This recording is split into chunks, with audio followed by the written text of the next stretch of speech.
Esta es la hora de la verdad en la nueva red de la radio colombiana. Radio Red de RCN.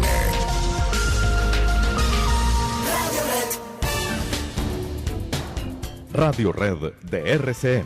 Grandes audiencias en la hora de la verdad, al oído.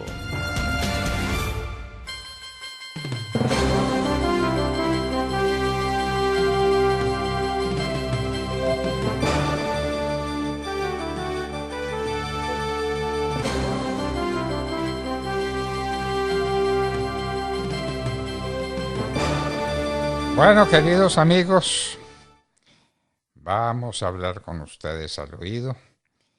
Esta es una mención que hacemos, desde luego, tomándonos una buena taza de café. En medio de todas estas angustias, de todas estas dificultades que vive el país y el mundo, una buena taza de café nos ayuda, nos da energía, nos da vigor, nos da tranquilidad, nos da paz. Una buena taza de café colombiano. Gracias a ella y a la Federación Nacional de Cafeteros de Colombia, hablemos con ustedes, queridos amigos, al oído. ¿Por dónde quiere empezar, doctor Fernando, al oído? ¿Por reforma tributaria, por debates? ¿Por dónde quiere que empecemos esto? Bueno, pues empecemos por la reforma tributaria que le está causando tanto escozor y que amenaza con la paz de Colombia. Así tranquilamente, la reforma tributaria, ¿qué pasa con ella? Pues muy bien, ayer se conoció el texto final, es un texto que tiene cerca de 360 y tantas páginas, 367 páginas, que son la reforma tributaria, pero lo complejo del tema, doctor Fernando, es que ayer se conoce, porque queda lista para el debate, y pretenden darle primer debate y aprobación el día jueves, o sea, mañana, 6 de octubre. Lo que es un despropósito porque a qué horas los congresistas de las comisiones económicas van a poder leer, quienes no son ponentes obviamente, van a poder leer el texto y tomar de posición frente al nuevo texto. ¿A qué horas? Eso es una barbaridad. Pero claro, pretenden hacerlo así. Desde el Centro Democrático se ha dicho que esa es una idea para pupetrear la reforma, o sea, para aprobarla sin mayor debate y poder avanzar como lo pretende el gobierno del presidente Gustavo Petro. Varios temas salieron de esa reforma, pues el primero y el más notorio de ellos es que de acuerdo con el articulado original, ahora se va a recaudar 22 billones de pesos, no los 25 billones largos que se pretendía inicialmente. Nos perdonaron 3 billoncitos. Nos 3 perdonaron billoncitos, 3 billoncitos sí. de mar. Sí. Sobre otros temas rápidamente hablo sobre el impuesto al carbono, uno de los más complicados que tiene que ver con los impuestos a las industrias extractivas como el petróleo y el carbón. El ministro de Hacienda anunció que no se va a gravar las exportaciones de los commodities, pero que se reemplazará por una sobretasa de renta de 10% para las empresas petroleras y carboníferas en el primer año, que luego se va a reducir gradualmente, en el segundo va a ser del 7.5% y en el tercer año del 5%. Además, se mantiene la propuesta que estaba inicialmente en esa reforma de que las regalías no sean deducibles de la depuración del impuesto de renta. Respecto al impuesto del patrimonio, otro tema supremamente importante y que tuvieron que conciliar para poderlo introducir a la reforma, está en que se acordó una tarifa del 0,5% para patrimonios mayores de 3.000 millones de pesos. Los que sean mayores de 5.000 millones tendrán una tarifa del 1%, los que superan los 10.000 millones de pesos del 1.5%. Día sin IVA, otro tema importante también. Recuerde usted que este gobierno inició campaña diciendo que día con IVA sin IVA no podía existir, que era un despropósito, que eso lo que hacía era afectar la balanza colombiana, que eso no podía ser, y decidieron que lo eliminaban. Hasta ahí teníamos noticia. Luego se inventaron que podía haber días sin IVA, 3 días sin IVA, pero que no, que eran 2 días sin IVA para el próximo año, donde solamente se comprara productos colombianos. Tremendo dilema porque la gente dice, para comprar una mochila guayú o una hamaca arahuaca no necesita uno día sin IVA, se compran. porque están solamente circunscritos a productos colombianos. El caso es que en el nuevo texto se eliminan los días sin IVA y queda como inicialmente ellos habían dicho. Entonces, va para allá. Cárcel para evasores, otro tema. Luego de algunas discusiones, la propuesta de definir penas de cárcel tampoco quedó incluida en la ponencia que se va a presentar pues mañana o esta tarde. No sabemos todavía si ahora en la tarde la presenten o deciden presentarla mañana. Seguramente bien en la tarde lo hagan. Ganancias ocasionales, también hay sobre eso. Recordemos que el ministro de Hacienda proponía que las ganancias ocasionales también se trataran como ingresos ordinarios, pero luego reconoció que este es el único ingreso que no es igual al resto, por eso modificó la propuesta para que se mantenga su cédula independiente y en cambio tenga una tarifa única del 15% para el caso de herencias, donaciones y enajenaciones de activos, que pagan actualmente una tarifa del 10 y del 35% para rifas y loterías, que paga el 20% en la actualidad. Alimentos ultraprocesados, otro de los grandes temas que sigue siendo polémico. Dijo el ministro José Antonio Campo que se depuró la lista de los alimentos que van a quedar grabados en la reforma y agregó que los pequeños productores como las panaderías o las tiendas pequeñas estarán exentas de pagar el gravamen.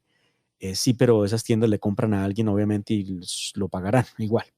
Sobre bebidas azucaradas también hubo otro largo debate, y es que el ministro de Hacienda ha dicho que va a permitirse por un par de años y de manera transitoria un porcentaje más alto de endulzante mientras se aplican nuevas tarifas.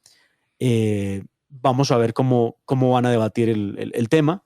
No está sencillo porque hay mucha oposición al tema de alimentos, el tema de bebidas. Sobre el sistema financiero también hubo una modificación. Contempla dejar de manera permanente una sobretasa del 3% a las instituciones financieras, y en el tema de hidroeléctricas se incluye una sobretasa del 3% a las hidroeléctricas. También se dice el servicio de transporte de valores va a cambiar su tratamiento de excluido a agravado para simplificar el tratamiento tributario para ese sector. Estas son, doctor Fernando, en suma, las principales modificaciones que se dejan ver en el nuevo texto de reforma tributaria. ¿De 365 páginas o artículos? Páginas, ya le digo exactamente cuántos artículos tiene el nuevo texto, que es descomunal, sencillamente. Que no sé a qué hora lo van a leer, ¿no? No, pero imagínese 365 páginas de semejante literatura. La literatura de Ocampo, hágame el favor, lo que será aquello. Bueno, ¿cuántos artículos tendrá la reforma tributaria? En todo caso, 364 páginas y ya le digo cuántos artículos. Aquí lo estoy recuperando porque la tenía aquí a la mano y se me había refundido. Ya, aquí tenía solamente mi análisis. El caso, doctor Fernando, es que siguen diciendo que, ojo, que no vamos a terminar tramitando una reforma tributaria de un día para otro, como lo pretende el gobierno del presidente Gustavo Petro. Ese es el mayor de los temores que tienen en estos momentos los congresistas, que ya han dicho no le vamos a caminar a eso de esa manera. Eso no es posible. Vamos a ver qué pasa hoy, si la presentan esta tarde y la empiezan a tramitar, o si la presentan mañana y empieza su trámite, con la advertencia de que no están dispuestos a aprobarla de un día para otro como lo pretende el gobierno del doctor Gustavo Petro, que ha sido clarísimo en cuanto al mensaje de urgencia que tiene la reforma. No cae bien eso. Y yo no les veo tampoco las aplanadoras. Vamos a ver, no lo siento, no siento las aplanadoras que muchos han dicho tiene el gobierno en el Congreso de la República. Vamos a ver qué pasa. Vamos a ver qué pasa. Y a propósito, el proyecto de acto legislativo para cambiar la organización electoral, el proyecto del Consejo Nacional Electoral y del registrador del Estado Civil, las personas más desprestigiadas que hay en Colombia hoy por hoy. Entonces, pues vea ¿eso en qué paró? Mire usted que, de hecho, ese proyecto de cambio en la organización electoral en Colombia, ese proyecto no tenía que ver con el proyecto que había presentado sobre reforma el sistema electoral el señor registrador. Ya le cuento de qué se trata. Estoy viendo el articulado, doctor Fernando, de la reforma y encuentro en el artículo 96, es la vigencia y derogatorios. Tiene 96 artículos la reforma y pues 364 páginas. 96 artículos y 364 páginas. Dios mío bendito, la reforma tributaria y la organización electoral, ¿qué pasó con ella? Pues vea, este era un proyecto de acto legislativo que presentó Humberto de la Calle y Ariel Ávila, pues que hacen sociedad para esta idea, donde pasaba varias cosas con ese proyecto de reforma al sistema electoral colombiano. El primero creaba un supratribunal como el de Venezuela, un supratribunal electoral, asunto que no cayó bien, porque es que veíamos al vecino y eso existe en Venezuela. Decidieron retirar el articulito y dejarlo como para que fuera más pacífico, pero le quitaban funciones a la registraduría, le quitaban funciones al Consejo Nacional Electoral y se las pasaban al Consejo de Estado. Ahí había una suerte, ellos decían que la registraduría tiene un poder concentrado muy alto y que había que desconcentrar ese poder pasándole parte de ese poder al Consejo de Estado. El asunto no cayó bien definitivamente.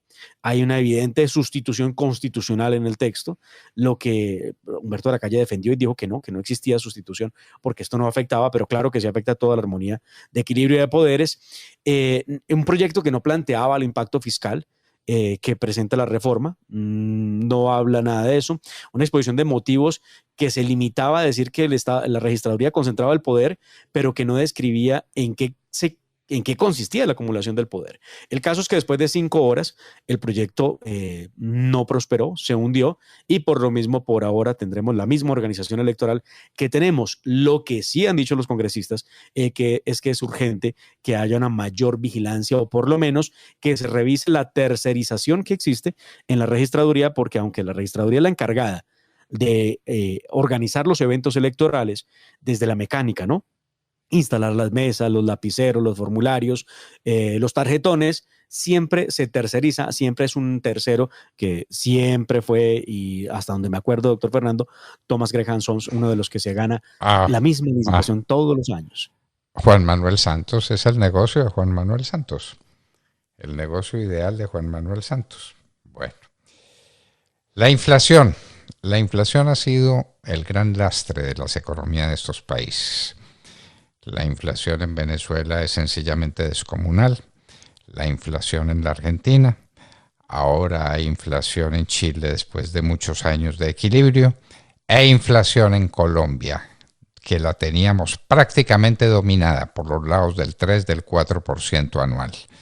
La inflación ahora de mar es un grave problema.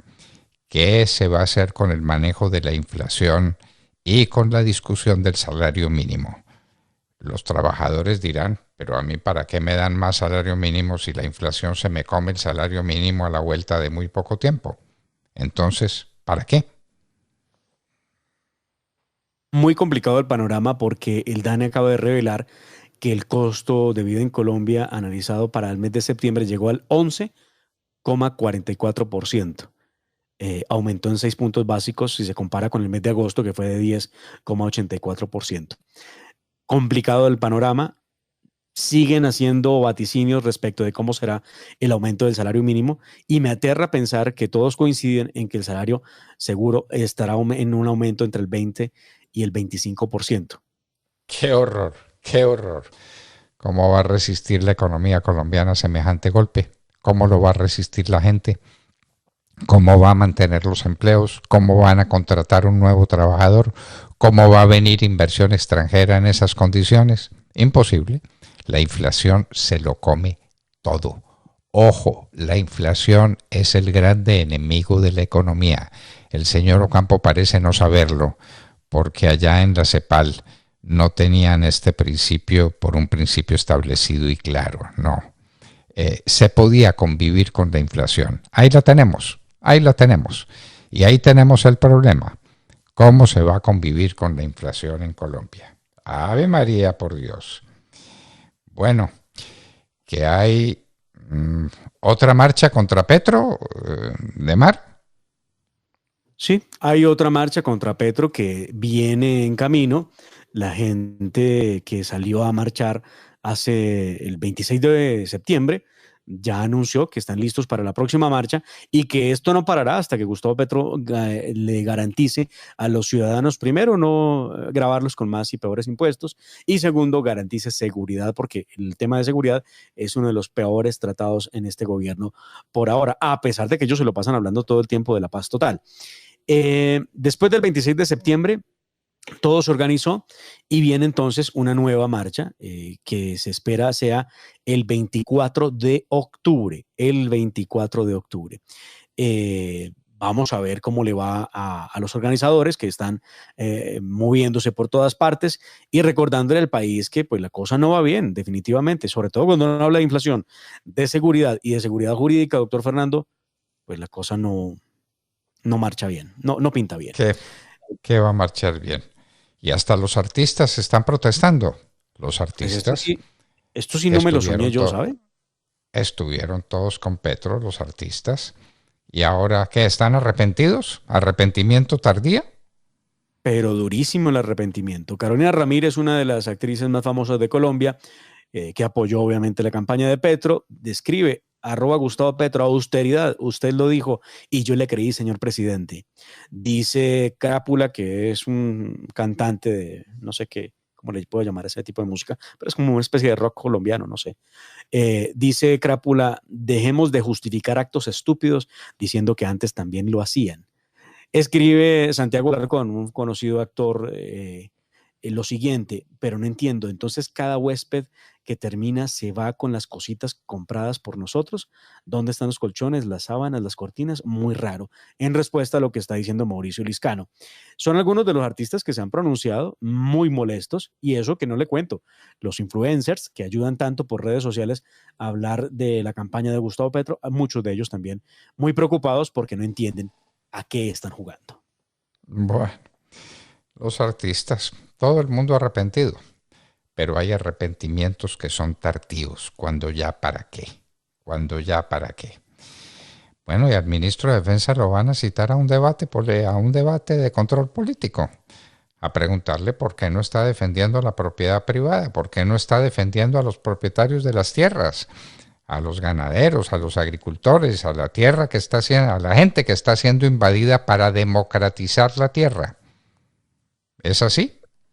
Sí, señor. La senadora María Fernanda Cabal el día de ayer logró que aprobaran una proposición que ella levantó y llevó el apoyo de la senadora Paloma Valencia, del entonces senador Rodolfo Hernández, quien ya no asiste pues obviamente a las sesiones, para que se cite al señor ministro de la Defensa, al señor Velázquez, para que responda, entre otras cosas, por lucha contra el narcotráfico y cómo va la erradicación de cultivos ilícitos, para que responda por las razones que llevaron al gobierno a permitir que los miembros de primera línea se sentaran con el director general de la Policía Nacional para hablar de modificaciones a la Policía Nacional, para que expliquen qué consiste la paz total y cuántos grupos criminales están pretendiendo la paz total o el perdón social, que viene siendo casi que lo mismo, y para que explique, por supuesto, qué está haciendo en defensa de los ganaderos y los campesinos del país, víctimas hoy de las invasiones de tierras ilegales.